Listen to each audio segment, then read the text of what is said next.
Hi guys, welcome to this week of Scott Flick Sailing. I hope you enjoyed last week's video. Again, a big thanks to Eric, Amanda, and Grace. They did a really good job helping make the boat tour a little more interesting. And the girls really can't wait to get out and do the Round the Lighthouse sail. Again, I'll be doing one of those a month. With this channel, I do want to keep it mostly sailing, but as was proven last week, all you have to do is put a thumbnail up of two girls in a bikini, and I went from getting about 200 video views a week to 32,000. So I don't want to lose the respect of the sailors. As a matter of fact, I'd put no girls in the video whatsoever if all I got was a bunch of guys out there that are looking at girls, but it certainly helped with the views. So. And again, the girls had a blast. On that note, that's what this week's going to be about, getting this boat sailing. So there are a couple things that are holding me up, and that's why all the videos you've seen up to this point have been of the boat sitting in the slip. So let's get to what I need to get fixed on this boat so we can get her sailing.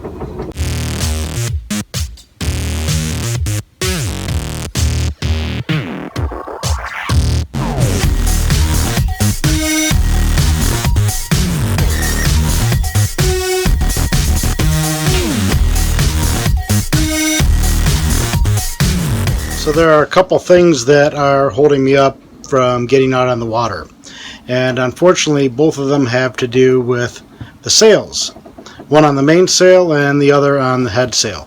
So let's go outside and I'll show you what I'm talking about. No one's sailing today. It's ripping out there.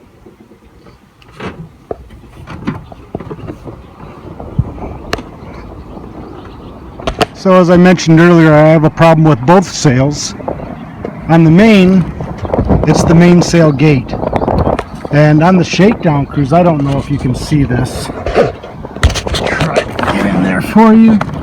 But right here, there's a gate that goes across here to prevent these sliders right here from popping out. And on the shakedown cruise, we actually used a zip tie just to prevent them from coming down too far. So it truly was a rigged situation, but you know what? It got us home. So anyway, that's the first thing I have to do is get the gate. That takes care of the mainsail.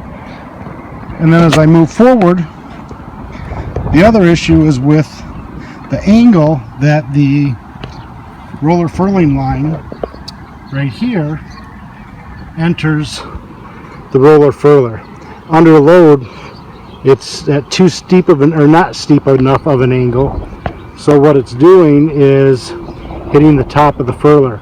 So what I'm going to do is add a third fair lead at the front of the pulpit stanchion, and what that will do is change the angle, because you want to be at about a 90-degree angle as you go into the furler. And if I do that, that will take a lot of the pressure off reeling in the genoa. So I do have a fair lead here and a second there, but that's just not quite enough to get the angle right. So one more fair lead and the genoa will come in smoothly. So that's it. Those are the last two things to do. Well, we all have a long list, but those are the last two things to do to get me sailing. Jeez, I don't know what I can do in the meantime while I'm waiting to get those parts. This boat's a mess. Sometimes they'll tease me and call things Scott Clean, but as I reviewed that boat tour, my goodness, the stove was a mess, and the rest of this boat's pretty dirty, so plenty to do while I'm waiting for the parts. Don't forget, subscribe, give it a thumbs up, and please comment below on YouTube so we can stay in touch. And if you have any comments or suggestions on the fair lead or on the mainsail gate, I'd love to hear from you. So thank you.